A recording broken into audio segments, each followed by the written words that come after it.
शुरुआत करते हैं आज के एडिटोरियल की। हम पहला एडिटोरियल देखने वाले हैं।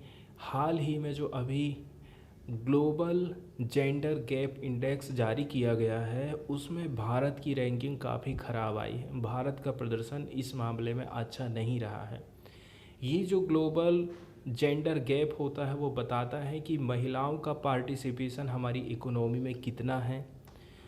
तो इस आर्टिकल में बताया जाता है महिलाओं की भागीदारी को हम ज़्यादा से ज़्यादा कैसे करके बढ़ा सकते हैं, जैसे कि नौकरियों में उनकी भागीदारी ज़्यादा से ज़्यादा हो। जहाँ पर एक महिला है वहाँ हम 4 महिलाओं को लगाने की ज़रूरत है। इसके साथ साथ में भारत सरकार के पास जो रिसोर्स है वो ज़्यादा से ज़्यादा महिलाओं तक पहुँच हो सके, ऐसा आर्टिकल बोलता है। तो इसके लिए भारत को क्या करना है, ज़्यादा से ज़्यादा उनको जॉब देना है, रिसोर्सेस उनको अवेलेबल कराना है, ताकि उनको अपनी जो लाइफ है वो जी सकें, पुरुषों के साथ में कदम से कदम मिला कर के वो आगे चल सकें। तो कुल मिलाकर के जो गैप है पुरुष और महिलाओं के बीच का, उस गैप को भरने की बात यहाँ पर करी जाती है।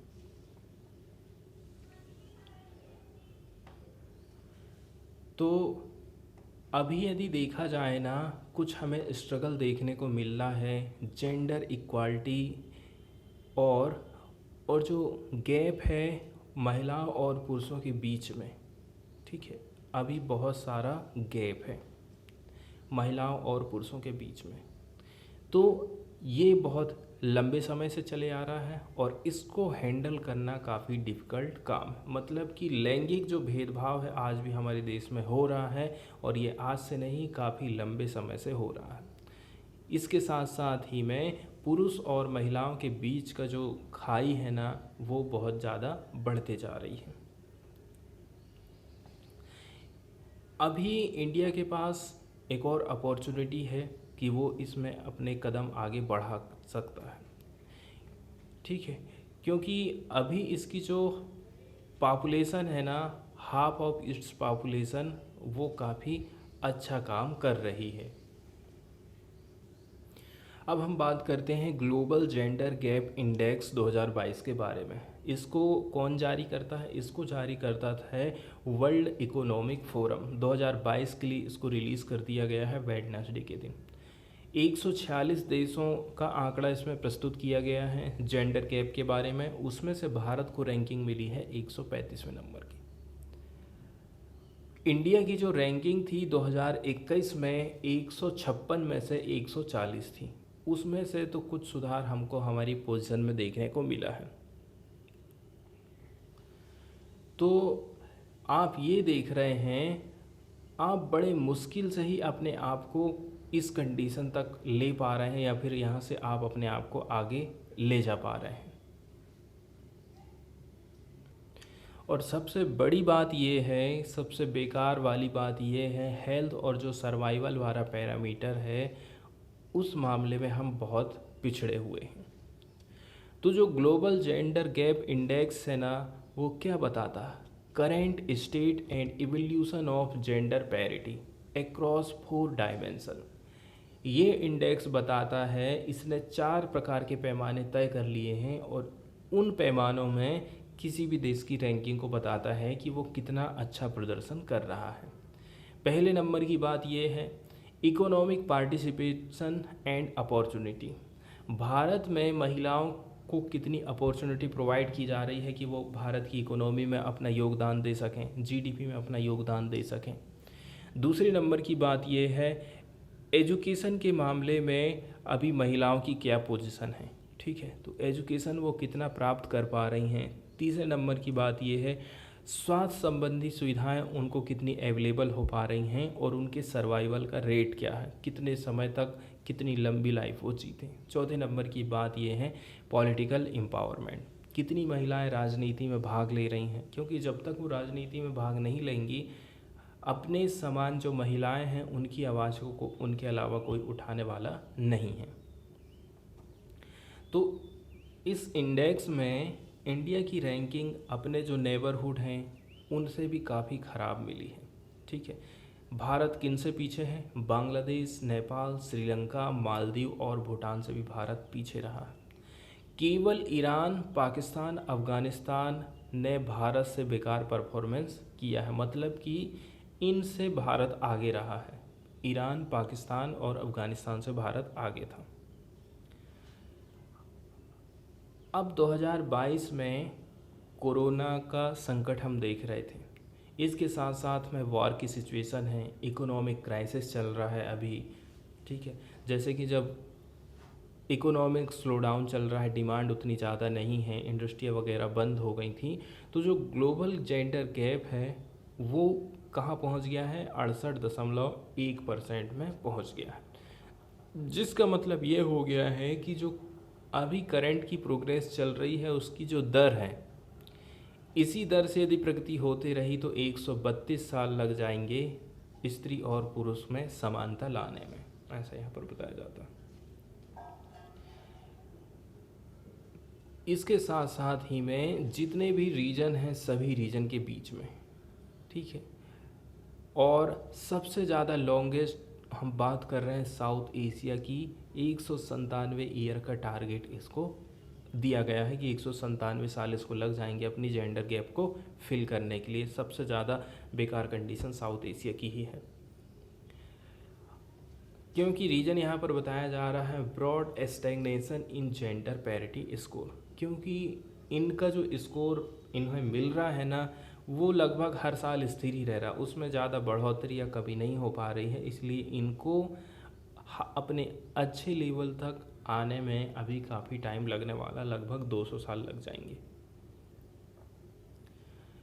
तो यहाँ पर बताया जा रहा है कि काफ़ी इनफ नंबर हैं यदि आप ग्राउंड में देखते हो तो, ठीक है। ग्राउंड लेवल पर आप इंडिया का डाटा देख लीजिए जो बताता है कि नहीं सही में हमारे यहाँ पर जेंडर गैप देखने को मिल रहा है। ये सारी बातें इंडिकेट करती हैं इंडिया में कि ये जो फीमेल पॉपुलेशन है लगभग हमारे यहाँ पर 66 करोड़ है, has faltered on road to gender parity, मतलब कि यदि वास्तविक सड़क लेवल पे आप ज़मीनी लेवल पर देखोगे तो जो जेंडर पैरिटी है, जेंडर जो समानता है वो काफ़ी गिरावट वाली है, काफ़ी निचले लेवल पर है। जैसे कि हम यदि बात करें कोरोना वाले टाइम के दौरान उनकी जो इनकम है वो काफ़ी घट गई थी, वुमेन फेस कर रही थी हर्डल्स ऑन एवरी फ्रंट, हर पैमाने पर उनको कठिनाइयों का सामना करना पड़ रहा था, जैसे कि food, health, education for girl child to लेकर के जॉब, मतलब कि बच्चों की शिक्षा से लेकर के उसकी नौकरी तक उनको हर्डल मतलब बाधाओं का सामना करना पड़ रहा था। कई सारी महिलाओं ने काम करना बंद कर दिया था, काम में उनको नहीं रखा जा रहा था। जैसे कि जब कोरोना में लॉकडाउन लगा था तो घर में जो महिलाएं काम करती थी, किसी की जैसे कि बर्तन धोना है या फिर झाड़ू पोंछा करने वाली महिलाएं हैं, उनका काम भी, उनका रोज़गार भी पूरी तरह से छिन गया था। इसी के सपोर्ट में एक बात और कही जाती है, NFHS डाटा 2019 से 21 का क्या बताता है कि 57% महिलाएं ऐसी हैं, इनकी एज ग्रुप बताई जा रही है 15 से लेकर के 49 साल तक की, ये एनीमिया का शिकार है, मतलब जितनी भी महिलाएं हैं उसका 50%, आधी महिलाएं ऐसी हैं जिनको एनीमिया की बीमारी है। अब फ्रॉम 53% इन 2015-16 में 53% महिलाएं थी और ये बढ़ गया है हाल ही में, यदि 2021 तक का डाटा आप देखोगे तो 57% महिलाएं हो चुकी है। अब इसमें ये बताया जा रहा है 88.7% जो मैरिड वुमेन हैं वो पार्टिसिपेट करती हैं हाउस होल्ड के डिसीजन में। घर में जैसे कि कोई भी डिसीजन लेना है तो महिलाओं से पूछ परछ कर ही कोई डिसीजन लिया जाता है। ऐसी महिलाएं कितनी हैं? 88%। केवल 25.4% महिलाएं ऐसी हैं जो कि उम्र में 15 से 49 साल की हैं, जिन्होंने काम किया है लगभग 12 महीने, who work in last 12 months, 2019 से 2021 का यह डाटा है, इन्होंने काम किया है तो इनको काम के बदले पैसा मिला है। ऐसी महिलाएं कितनी हैं? केवल 25% महिलाएं जिनको काम के बदले में पैसा मिल रहा है। अब यही सर्वे, 5वें नंबर का जो सर्वे वो बताता है कि 78.6% महिलाएं ऐसी हैं जिनके पास खुद का बैंक अकाउंट है, और वो भी किस प्रकार का बैंक अकाउंट है? प्रधानमंत्री जनधन योजना के अंतर्गत वाला है। लेकिन महिलाओं का जो पार्टिसिपेशन है लेबर फोर्स में, कितने लोग भारत में काम कर रहे हैं, जीडीपी में योगदान दे रहे हैं, उनमें से कितनी महिलाएं हैं जो कि पार्टिसिपेट कर रही हैं लेबर फोर्स में? तो ये जो डाटा है, ये जो आंकड़ा है ना, काफ़ी कम होते जा रहा है। जैसे कि CMIE का डाटा आप देखिए, centre for monitoring Indian economy का डाटा क्या कहता है? 2016-17 में 15% महिलाएं ऐसी थीं जो कि काम कर रही थी, कहाँ पर? एम्प्लॉयड थी या फिर जॉब की सर्च में लगी हुई थी। अब ये जो आंकड़ा है 2021-22 के मामले में देखा जाए तो 9.2% हो गया। पहले ज़्यादा महिलाएं काम में थीं, आज की डेट में आप देखोगे तो बहुत कम महिलाएं ही एम्प्लॉय हैं या फिर काम की तलाश कर रही हैं। वे फॉरवर्ड में कहा जाता है कि भारत की जो खराब रैंकिंग मिली है उसको कैसे करके हम सुधार सकते हैं। तो सबसे अच्छा तरीका है कि महिलाओं के द्वारा ही हम इस गैप को फिल करें। सेकंड नंबर की बात ये कही जाती है, हमें क्या करना पड़ेगा? इंक्रीज़ करना पड़ेगा representation of women in leadership position all level पर। इसका मतलब ये है महिलाओं को खुद लीडरशिप करना पड़ेगा, उनको आगे आना पड़ेगा। इससे फ़ायदा ये होगा कि ये जो महिलाएं हैं वो जॉब में ज़्यादा से ज़्यादा लग पाएंगी और जो रिसोर्सेस हैं उनका ज़्यादा से ज़्यादा इस्तेमाल कर पाएंगी। तो गवर्नमेंट को टोकनिज्म को त्यागना है और हेल्प करना है वुमेन की, ताकि जो हमारी इकोनॉमिक और सोशल बैरियर्स हैं जो महिलाओं की प्रगति को रोक रहे हैं उनको सरकार हटा सके। यहाँ पर टोकनिज्म की परिभाषा बताई गई है। टोकनिज्म के अंतर्गत क्या होता है? सिंबॉलिक इफोर्ट किए जाते हैं पार्टिकुलर चीज़ के लिए, स्पेशली किसके मामले में? रिक्रूटमेंट यदि किया जा रहा है थोड़े से पीपल को from underrepresented group in order to give the appearance of sexual और racial equality within a workforce. इसका मतलब ये है कि हम केवल कुछ महिलाओं को ही अपनी वर्कफोर्स में या फिर कुछ सुविधाएं ही हम उनको दे पा रहे हैं, वो कहलाता है टोकनिज्म। इसके बाद वाला जो आर्टिकल है वो हम देखने वाले हैं। विकलांग लोगों के लिए भारत की सरकार एक पॉलिसी ड्राफ्ट लेकर के आई है, तो उसमें वो कुछ चेंजेस करना चाहती है। इसके लिए वो लोगों से सुझाव मांग रही है कि हम किस प्रकार की पॉलिसी लेकर के आएँ, कौन से नियम कानून बनाएं ताकि ये जो विकलांग व्यक्ति हैं ये समाज में सशक्त हो सकें, समाज में आगे बढ़ सकें, अपनी लाइफ को गर्व के साथ में जी सकें। तो इसमें बताया जा रहा है, पहली बात तो ये है कि जब तक ये लोग राजनीति में नहीं उतर जाते हैं, पॉलिटिक्स में जब तक ये अपने आप को खड़ा नहीं करेंगे, इनकी आवाज़ कोई सुनने वाला नहीं है। जब इनमें से ही कोई व्यक्ति पॉलिटिक्स में आ जाएगा तो वो अपने तबके, अपने समूह की आवाज़ को अच्छी तरह से उठा पाएगा, ऐसा यहाँ पर बताया जाता है। तो जब तक विकलांग लोगों का राजनीतिक समावेशन नहीं होगा, समावेश और सशक्तिकरण का लक्ष्य आप कभी भी हासिल नहीं कर पाओगे। तो यहाँ पर जो ड्राफ्ट डिसेबिलिटी पॉलिसी आई है उसके बारे में कुछ कमियां बताई जाती हैं कि कौन सी इसमें चूक आई है। ग्रेट ओमिशन आखिर इसकी कौन सी, मतलब इसकी बड़ी चूक कौन सी।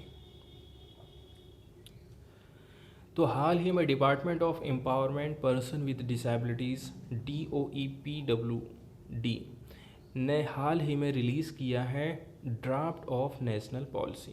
किसके लिए? Person with disabilities. Public comment के लिए इसको रखा गया है और लोगों को इनवाइट किया गया है। 15 जुलाई इसकी डेट है, लास्ट 15 जुलाई तक आप अपने विचार विमर्श रख सकते हैं। और ये है वेबसाइट इसकी panda.dk@nic.in। सबसे पहली बात बताई जाती है कि हमें इस पॉलिसी की आखिर ज़रूरत क्यों पड़ी। ये रिप्लेस कर देगी 2006 की पॉलिसी को, जो कि फेल्ड हो गई थी बिकॉज ऑफ मल्टीपल फैक्टर्स। वो फेल क्यों हो गई, इसके कई सारे फैक्टर बताए जाते हैं। जैसे कि इंडिया ने साइन किया है United nation convention on rights of person with disabilities, इसको साइन किया है।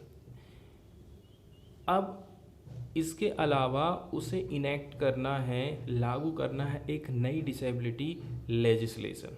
आपने यहाँ पर साइन कर दिए हो, जिसके अंतर्गत आपको ये क्या करना है कि आपको नया कानून लेकर के आना है, right of persons with disabilities act 2016। इसके चलते चलते क्या हो गया था, जो नंबर ऑफ डिसेबिलिटीज़ थी, 7 कंडीशन इसके अंतर्गत रखी गई थी, वो बढ़ करके 21 हो गई हैं। इसी के साथ साथ में Incheon strategy for Asian Pacific decade of person with disability 2013 से 2022, इसका हिस्सेदार है भारत। इसी के चलते चलते भारत को इस प्रकार के संशोधन करना पड़ गया। तो it the last was prepare under, जो लास्ट वाली हम बात कर रहे हैं वो किसके अंडर में रहते हुए प्रिपेयर किया गया था, aegis of United Nations Economic and Social Commission for Asia and Pacific, मतलब यूनिस्कैप के द्वारा ये लास्ट वाला जो प्रोग्राम है उसको प्रिपेयर किया गया था। ये 10 गोल निर्धारित करता है किसके लिए, एशिया पैसिफिक कंट्रीज़ के लिए, और एशिया में भारत भी आता है, ताकि इंश्योर किया जा सके विकलांग लोगों को इंक्लूड करना है, उनको एम्पावरमेंट करना है। दूसरी बात, जो डेवलपमेंट गोल हैं, ठीक है, डेवलपमेंट गोल उनको प्राप्त हो सके डिसेबल्ड लोगों के 2030 तक, ये भी इसका उल्लेख किया गया है एशिया पैसिफिक कंट्री के अंदर में। अब इस प्रकार के जो कमिटमेंट किए गए हैं ना, वो काफ़ी चेंज हो चुके हैं, ठीक है। पहले नंबर की बात है ऐसे आइडिया जो कि डिसेबिलिटी को शिफ्टिंग कर रहे हैं, ठीक है। अब नए कमिटमेंट क्या हो गए हैं कि जो डिसेबिलिटी के बारे में हम सोच रहे हैं, तो आप पर्टिकुलर एक व्यक्ति के बारे में मत सोचिए, आप पूरे सोसाइटी के बारे में सोचिए। आपको फोकस करना है मेडिकल मॉडल ऑफ डिसेबिलिटी से किधर, सोशल और human right model of disability के बारे में आपको सोचना है। पहले हम सोचते थे कि हम एक मेडिकल मॉडल बनाएंगे विकलांग लोगों के लिए, लेकिन आज के टाइम में हम सोचने लगे हैं कि हम सोशल या फिर ह्यूमन राइट मॉडल बनाएंगे। सरकार ने जो ड्राफ्ट पॉलिसी लेकर आई है उसके कुछ कुछ प्रिंसिपल बताए जाते हैं, ठीक है। गवर्नमेंट इसके लिए कमिटमेंट रहेंगी, गवर्नमेंट इंक्लूड करेगी, एम्पावरमेंट करेगी विकलांग लोगों को।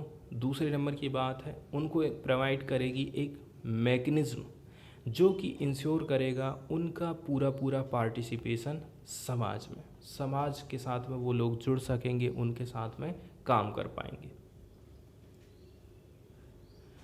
अब इस प्रकार का जो कमिटमेंट आप देख रहे हैं, ये जो पॉलिसी डॉक्यूमेंट हाईलाइट करता है डिटेल कमिटमेंट किस किस के क्षेत्र में, उनको एजुकेशन प्रोवाइड करना है, अच्छा हेल्थ सिस्टम प्रोवाइड करना है, इसके साथ साथ में उसके स्किल को डेवलपमेंट करना है और हमें उनको रोज़गार प्रोवाइड करना है। समाज में उनको सोशल सिक्योरिटी प्रदान करना है। इसके साथ में ही जो अदर संस्थागत सुविधाएं उनको दी जा रही हैं उनको वो ज़्यादा से ज़्यादा एक्सेस कर सके, उनका लाभ ज़्यादा से ज़्यादा उनको मिल सके। ये तो थी नई ड्राफ्ट पॉलिसी की कुछ अच्छी बातें। एक बात यहाँ पर सरकार से चूक हो गई है, ठीक है। वो स्पष्ट चूक ये है कि सरकार ने विकलांग लोगों के राजनीतिक उत्थान के लिए किसी भी प्रकार की बातचीत यहाँ पर नहीं करी है। वहीं यदि हम पॉलिटिकल पार्टिसिपेशन की बात कर लें तो आर्टिकल 29 किसका, convention on rights of person with disabilities का क्या कहता है, वो अनिवार्य करता है कि जो स्टेट की पार्टीज़ हैं, सत्ता में जो भी सरकार है वो इंश्योर करेगी कि ऐसे पर्सन जो कि विकलांग हैं वो इफ़ेक्टिवली और पूरी तरह से पार्टिसिपेट कर सकें पॉलिटिकल और पब्लिक लाइफ में, पूरी बराबरी के बेस में। जैसे कि एक नॉर्मल इंसान भाग ले रहा है, वैसे ही कोई विकलांग व्यक्ति भी पॉलिटिकल पार्टी में हिस्सा ले सके। ठीक है, डायरेक्टली और थ्रू फ्रीली चूजन रिप्रेजेंटेटिव, चाहे मैं डायरेक्ट खुद ही भाग ले लूँ या फिर मैं अपने किसी विकलांग दोस्त को खड़ा कर सकूँ, ऐसा कहता है आर्टिकल 29। अब इससे ऐसा होगा कि हम जो पार्टिसिपेशन ले रहे हैं, विकलांग व्यक्ति जो पार्टिसिपेट कर रहे हैं, उनको प्रमोशन मिलेगा।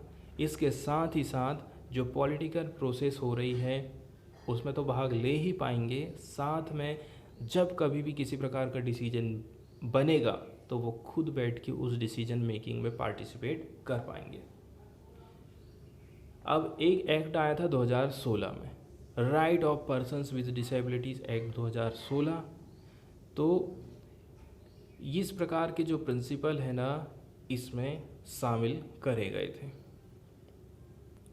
अब क्या कहता है ये एक्ट? वो कहता है कि एंटी डिस्क्रिमिनेशन कमिटमेंट किए गए हैं इस एक्ट के अंतर्गत में, जो कि रिकॉग्नाइज करता है पॉलिटिकल डोमेन में जहाँ पर विकलांग लोग विकलांग लोग समर्थ हो पाएंगे, वो रियलाइज़ कर पाएंगे उनके ह्यूमन राइट्स को, उनके मानव अधिकार क्या क्या हैं, इसके साथ साथ में उनकी फंडामेंटल फ्रीडम क्या है, इस कानून में वो सब समझ पाएंगे। इसी के साथ साथ में डॉक्यूमेंटेशन किया गया है fail to take cognisance such mandate. लेकिन ये जो डॉक्यूमेंट था ना, इस प्रकार के काम करने से पहले ही फेल हो गया। पॉलिटिकल एम्पावरमेंट और जो इंक्लूज़न है विकलांग लोगों का, ठीक है, ये कुछ इशू हैं जिनका कभी भी उल्लेख नहीं किया जाता, डिबेट नहीं किया जाता इंडिया के डेमोक्रेटिक डिस्कशन में। इसी के साथ में इंडिया के पास किसी भी प्रकार की पॉलिसी कमिटमेंट भी नहीं है जिसका उद्देश्य हो कि हम इन्हेंस कर रहे हैं political participation of disabled people का। 6वें नंबर की बात यह है, जितने भी लेवल हैं पॉलिटिकल प्रोसेस के हमारे देश में, ठीक है, और जितने भी डिफरेंट वे हैं, वहाँ से डिसेबल्ड लोग एक्सक्लूड ही रहे हैं, उनमें कभी शामिल नहीं हो पाए हैं। एग्जाम्पल के तौर पर जैसे कि जो वोटिंग प्रोसेस होती है वो उसको ये लोग नहीं एक्सेस कर पा रहे हैं, मतलब कि वोटिंग में ये लोग हिस्सा तक नहीं ले पा रहे हैं, ठीक है। इसी के साथ साथ में पार्टी पॉलिटिक्स में ये कभी पार्टिसिपेट कर ही नहीं पाए, कई सारे बैरियर्स आ जाते हैं, ठीक है। इसके साथ साथ में lack of representation at local, state और नेशनल लेवल।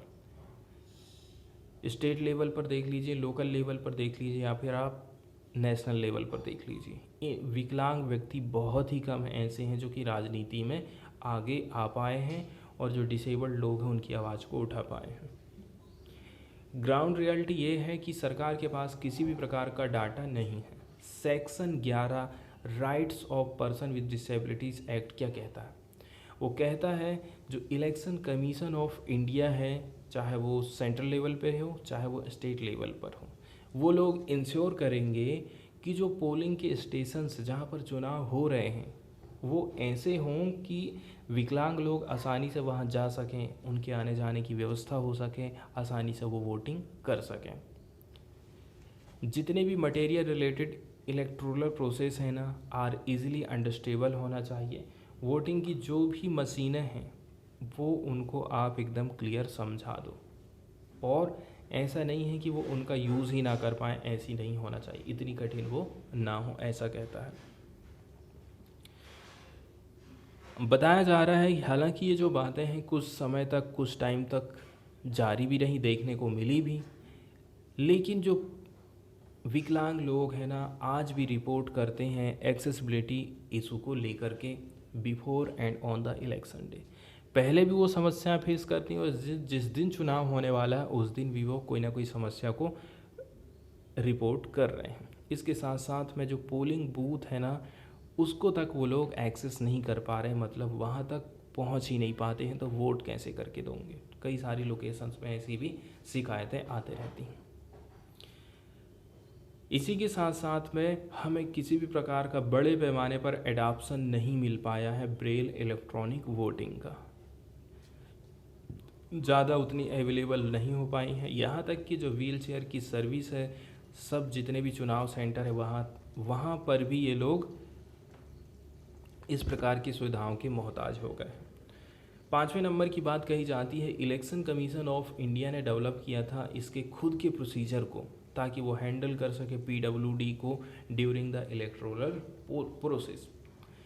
कई सारी पॉलिटिकल पार्टियां हमारे देश में, ठीक है, वो प्राप्त ही नहीं कर पाती हैं विकलांग लोगों को as a large electorate to specifically address their need. ठीक है, मतलब उन्हें पता ही नहीं है कि कितने लोग विकलांग हैं, उन लोगों की क्या क्या समस्याएं हैं, उनको किसी प्रकार की जानकारी नहीं होती। इसका मतलब ये है उनके पास लाइव एग्रीगेट डेटा की कमी है। सरकार के पास लाइव एग्रीगेट डेटा नहीं है, उनको पता ही नहीं है एग्जैक्ट नंबर कितने हैं उनकी कॉन्स्टिट्यूंसी में जहाँ से वो खड़े हो रहे हैं। ठीक है, ताकि उनके उद्धार के लिए वो काम कर सकें। इसी के साथ साथ में जो पार्टी की मीटिंग रहती हैं वहाँ उनके लिए किसी भी प्रकार की कोई स्पेस नहीं रखा गया है। उनके लिए किसी भी प्रकार का ट्रांसपोर्ट कैंपेनिंग ही नहीं है, तो वो किस प्रकार से अपना चुनाव का प्रचार प्रसार कर पाएंगे। इसी के साथ साथ में जो एटीट्यूडिनल बैरियर है वोटर और पार्टी लीडर, ठीक है, ये भी एक कंट्रीब्यूट करने वाला फैक्टर माना जाता है।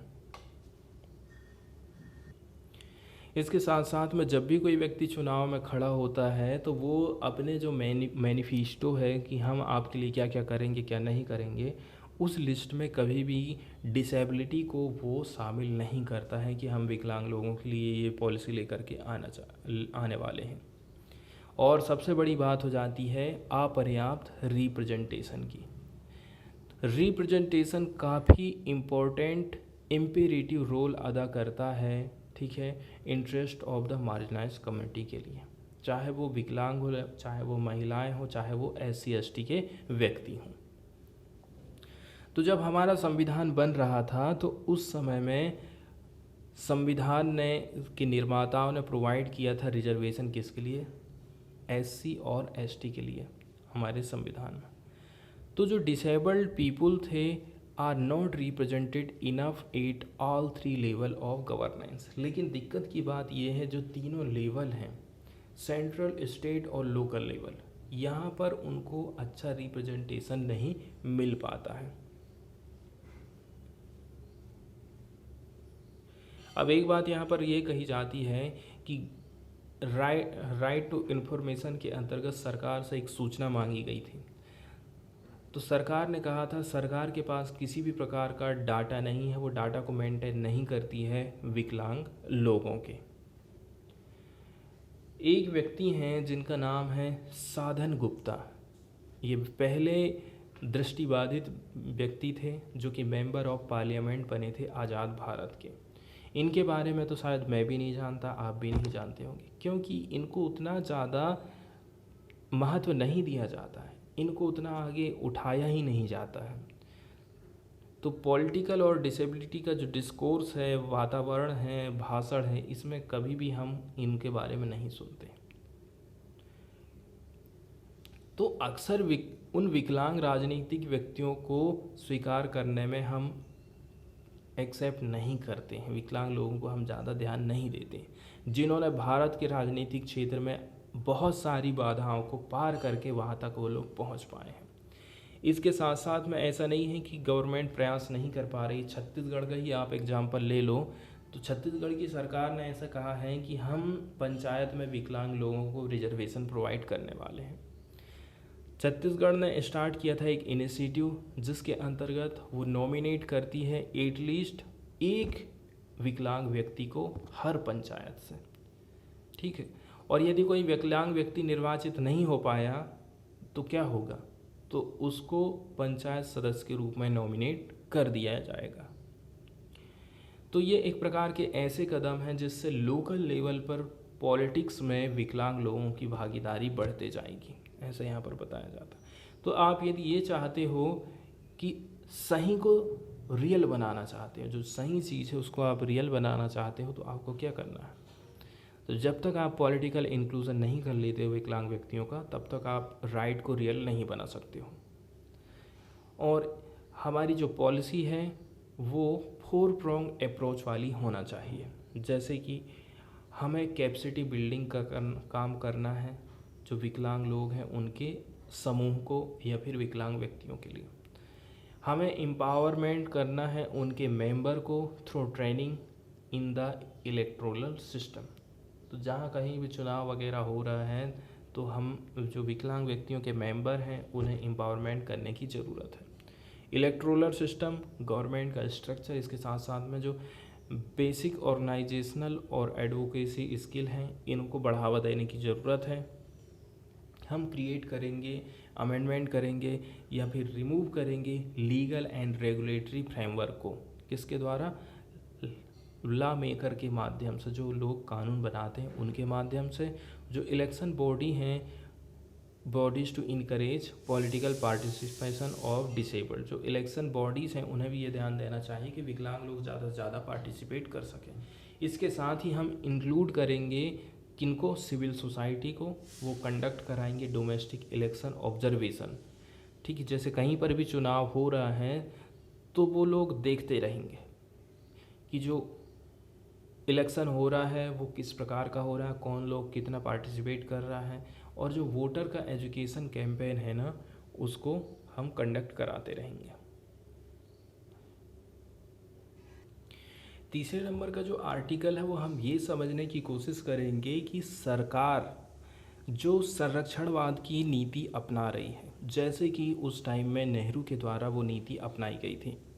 हमें दूसरे लोगों पर ज़्यादा डिपेंड नहीं रहना है। बाहर से हम बहुत कम चीज़ें इंपोर्ट करेंगे, हाँ एक्सपोर्ट हम ज़रूर करेंगे। तो ये जो नीति सरकार अपना रही है वो कितनी सही है, कितनी गलत है? सरकार पहली बात ये चाहती है, जैसे कि हमने हाल ही में देखे थे कई सारे डिफेंस से रिलेटेड सरकार ने लिस्ट जारी करी थी, उसमें कहा था हम इनको जो है अब बाहर से मंगवाना बंद करेंगे, इनको हम अपने देश में ही निर्माण करेंगे। दिक्कत यहाँ ये खड़ी हो जाती है, सरकार अपने यहाँ पर बना तो ज़रूर लेगी, लेकिन हम जो चीज़ बनाएंगे वो बाहर की दुनिया से कितना कॉम्पीट कर पाएगी। पता चला हम जो रेट पे यहाँ पर बना रहे हैं उससे ज़्यादा सस्ती और अच्छी चीज़ें बाहर के मार्केट पर अवेलेबल है, तो हम कभी भी प्रतिस्पर्धा हमारी चीज़ें नहीं कर पाएंगे। तो सरकार को इस बात पर जोर देना है कि हमें हमारे यहाँ पर जो हम चीज़ें बना रही हैं उस पर फोकस नहीं करना है, हमें ध्यान देना है कि हम कितना प्रतिस्पर्धा कर सकते हैं बाहर की दुनिया से। दूसरे नंबर की बात ऐसी है कि कुछ हाल ही में इलेक्ट्रॉनिक कंपनियों के ऊपर सरकार ने क्या काम करी थी, कुछ इंसेंटिव वाली स्कीम गवर्नमेंट लेकर के आई थी। प्रोडक्शन लिंक्ड इंसेंटिव स्कीम के बारे में आपने ज़रूर सोचे होंगे। इसमें सरकार क्या काम कर रही?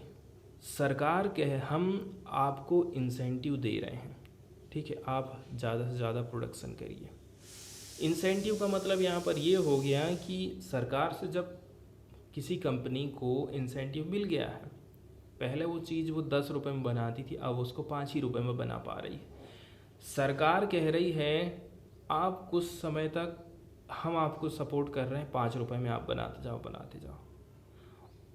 सरकार इंसेंटिव देकर के उनको ये बात समझा रही है कि आपको चीज़ें 5 रुपये में ही हमेशा बनाते रहना, और फिर बाद में सरकार अपने हाथ पीछे खींच लेगी।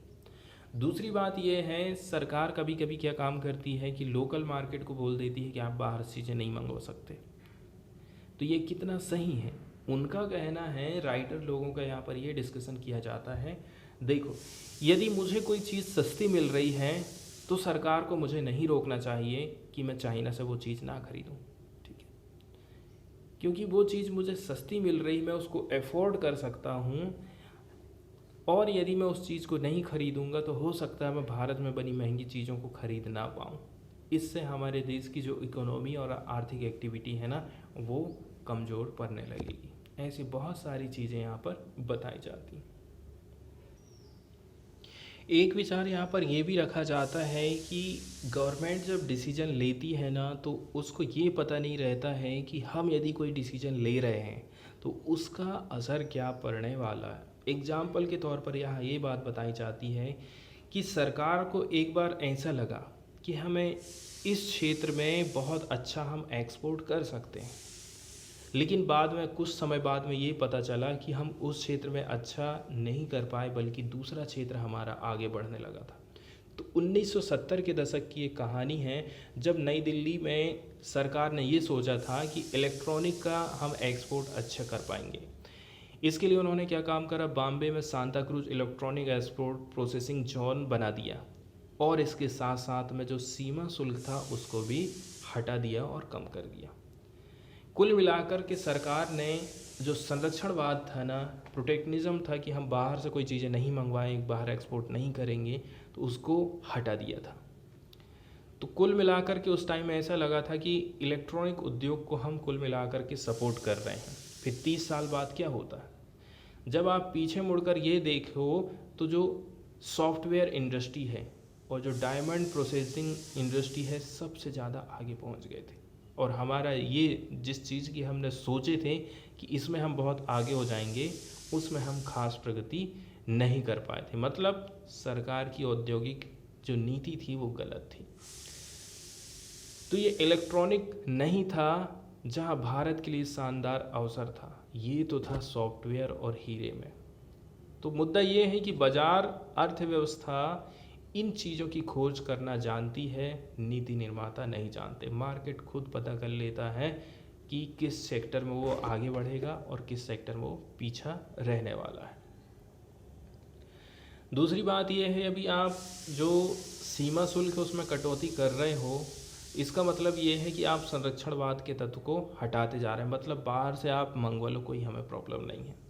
तो भारत में कंपनियां जो उन सामानों के उपयोग करता हैं अधिक प्रतिस्पर्धी हो जाती हैं। बाहर से चीज़ सस्ती आ रही है, हमारे देश की चीज़ें भी उतनी ही सस्ती अब हमको बनाना, इसलिए हम कच्चे माल को सस्ता बना करके भारत से निर्यात को बढ़ाते जाते हैं। एक बात और यहाँ ये कही जाती है, आप ज़रूर कह रहे हो कि हम ईज़ ऑफ डूइंग में बिजनेस में बहुत अच्छा परफॉर्म कर रहे हैं, सरकार ऐसा कह रही है। तो यदि आप इतना ही अच्छा काम कर रहे हो तो चाइना और जो अदर कंट्रीज़ हैं उनकी तरह आपके यहाँ पर इन्वेस्टमेंट क्यों नहीं आ रहा। हमारे यहाँ पर इन्वेस्टमेंट आता ज़रूर है, लेकिन वो आता है थोड़े से समय के लिए आता है। कुछ टाइम के लिए लोग पैसा लगाते हैं और तुरंत निकाल करके जब फ़ायदा उनको हुआ निकल कर भाग जाते हैं। इससे ना तो हमारे यहाँ पर वो स्किल ही आ पाएगा, ना ही ज़्यादा से ज़्यादा हमारे देश वालों को ज़्यादा रोज़गार मिल पाएगा। दिक्कत वाली बात यहाँ हो जाती है।